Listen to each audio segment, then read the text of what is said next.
If you have been doing Kegels to stop leaks post baby, I want you to try this instead. In this video, I am sharing one simple thing that makes a huge difference when it comes to healing your pelvic floor and stopping leaks after having a baby.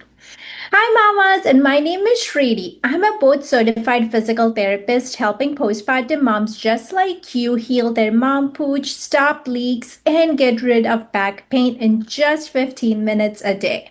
So let's dive into why Kegels are not helping you stop your leaks. So here's what's happening. When you do Kegels, you are squeezing the muscle, holding, relaxing, and then just repeating the process.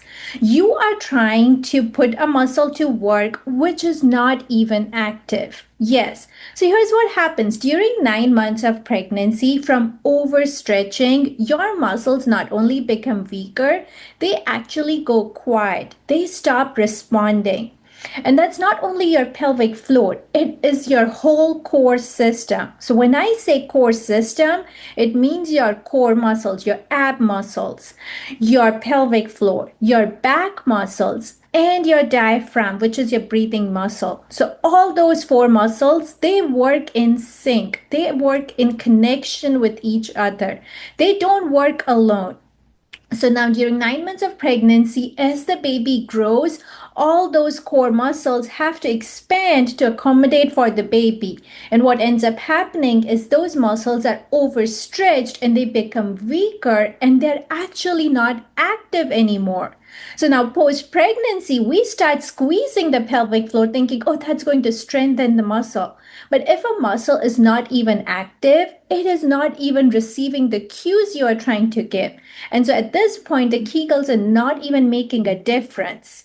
But now, if say you were doing the Kegels, here's why it won't even work because it's only targeting your pelvic floor. And as I just said, your pelvic floor works in connection with your core, your low back, your diaphragm. It's a whole core system that works together. So now when we try to do Kegels, we're isolating and laying a foundation which is so weak that it is not going to help you with the healing and recovery.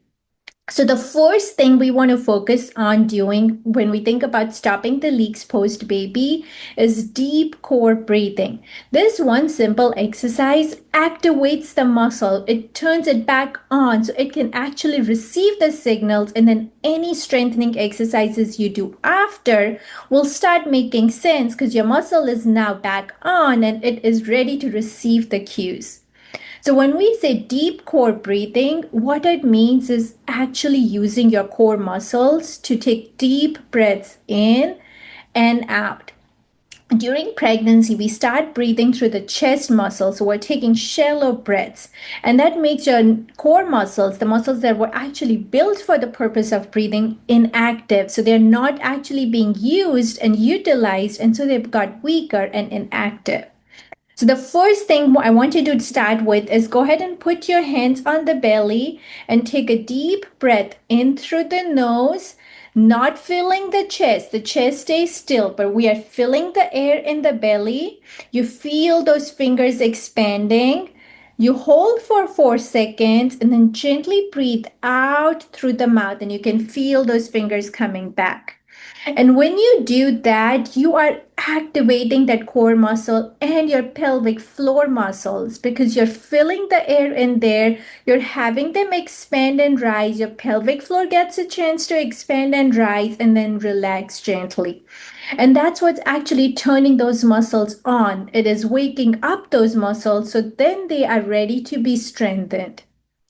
So we don't want to start at Kegels. If you have been trying Kegels, or if you keep seeing that, oh, you do more Kegels, do more Kegels.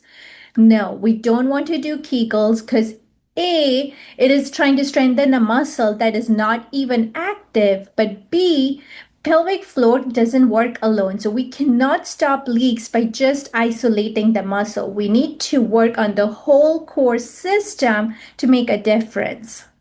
Now, if you found this helpful, I want you to go ahead and sign up for my free ultimate mom pooch nutrition guide. So whether you have mom pooch or not, that nutrition guide actually shows you how to eat and what to eat for postpartum recovery. Because exercise is only 50% of your recovery story. What you eat, the nutrients you put into your body, the raw materials you're giving your body to heal is the other 50% of the story. And equally, they both are important. So it's not just exercise or just nutrition. They both play equal parts, and prioritizing what you are eating is so important. So I want you to go ahead and click on the link below, grab that free nutrition guide so you can start understanding the exact foods you should be eating to make a difference and start healing the muscles. And the best part is in the spreadsheet, it will actually map out your full week's meal plan, breakfast, lunch, and dinner in maybe 1 or 2 minutes. You already have recipes uploaded for breakfast, lunch, dinner, which actually is based on the exact foods and nutrients you should be eating, which will turn those muscles back on, your core on, your pelvic floor on, so you can actually then strengthen the muscles. I hope you really enjoyed the video. Make sure to grab your free nutrition plan, and I will see you in next week's video. Bye.